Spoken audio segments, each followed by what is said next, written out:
But there's another one on. The latest love-in kicked off in Azerbaijan. The only thing I know about Azerbaijan is that they have a Formula One race there in Baku, the capital, where this whole conference is taking place. So it's a bit odd. This year, politicians, delegates, activists from 200 countries attending. It's called COP29. And if I remember correctly, we're actually bidding as a country to hold one of these things, not the next one, but the one after. Now, things are already, you've got to laugh about this, off to a bad start for the climate activists with the Azerbaijani president. He kicked things off today. And what did he do in front of all of these people who've flown in to argue about global warming? Well, he extolled the virtue of natural resources, such as oil and gas, as, and quote, gifts from God, he called them. And adding insult to injury is the fact that the biggest emitters, the United States, China, India, they couldn't even actually be bothered to turn up. And that's with Joe Biden still in charge. Joining me now, the Australian's Environment Editor, Graham Lloyd. Graham, welcome. Always great to see you. I mean, it's quite bizarre, isn't it, that they choose Baku in Azerbaijan, a place that has a Formula One race, and where the president stands up and says oil and gas is a gift from God. That's right. Good evening, Steve. Well, it's all about sharing the love.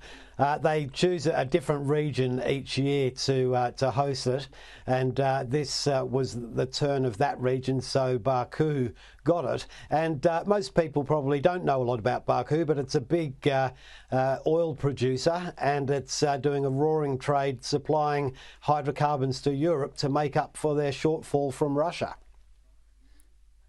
So how do the fools who choose where to go not think that that's relevant when the whole thing's about global warming and lowering the global temperature and shifting cash from one pile to another? I mean, wouldn't they have thought of that before they decided to go there? Well, that's the interesting thing, Steve. There's some people who think these meetings are about reducing carbon dioxide emissions and changing the weather, but most people who attend, it's about something quite different. It's about redistributing money from the developed world to the developing world, and this COP is dedicated to finance and reaching this new grand bargain to achieve just that. So it's going to be a wild ride. Our two climate zealots, Chris Bowen and Matt Keane, quickly jumped on, accepted the invite, even co-chairing one of the negotiations for what's known as the new collective qualified goal, whatever the hell that is. Yeah, well, that goal is the very heart of these negotiations, and Chris Bowen's right in the centre of it. It's basically to build upon a pledge that has been made in the past and really not met, to deliver $100 billion a year. There were the opening gambits on that today, and China, on behalf of 77 developing countries, said that the developed world should supply $1.3 billion a year to be distributed to other places. On top of that, Pacific Islands want a guaranteed $38 billion themselves each year.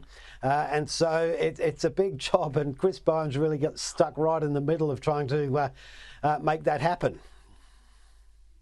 Well, explain to me why China's still considered a developing nation when it comes to these things. Well, it's one of the strange artefacts of these gatherings.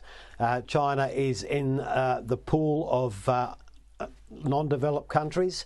It's taken a leadership role in that area, and it's really using it to turn things back on the West, because if you look politically, particularly in Africa and other parts of the world, this is really about settling historic scores, about colonialisation and what they see as an inequality in the way nations have got rich.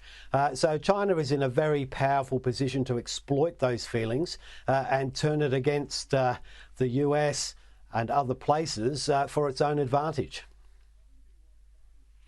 So I reckon the conference would be in the back rooms while this thing's on, going, well, what the hell are we going to do now? Because Donald Trump's been elected. He's obviously got that great slogan, drill, baby, drill. Do you think he might pull out of Paris? And what's he going to do with this massive green plan that Biden legislated? Well, I think certainly he will redirect those subsidies. Some of them will be cut, others will be focused more on the oil and gas sector and manufacturing. But Donald Trump has said he will pull out of Paris on day one. The last time he was elected, that took 3 years to achieve because the way the agreement had been set up. This time around, it's 12 months' notice and then they're out. Once they're out of the process, they don't have to declare their emissions, they don't have to report to the UN what they're doing, and most importantly, there's no legal obligation for them to fund a lot of these programs that are really at the heart of the UN process. Graham, just finally, what do you think the deadly terrorist group, the Taliban, are going to contribute to COP29? Yes, it's extraordinary, isn't it? It's a topsy-turvy world where you have the world's second biggest economy claiming to be a developing nation, and then you have the Taliban allowed into a grouping that prides itself on its gender equality and concern for the other. It's just madness. You just shake your head. You can't believe it. Graham Lloyd, always nice to catch up with you. I'll read your assessment of COP29 in The Australian. That's Graham Lloyd there.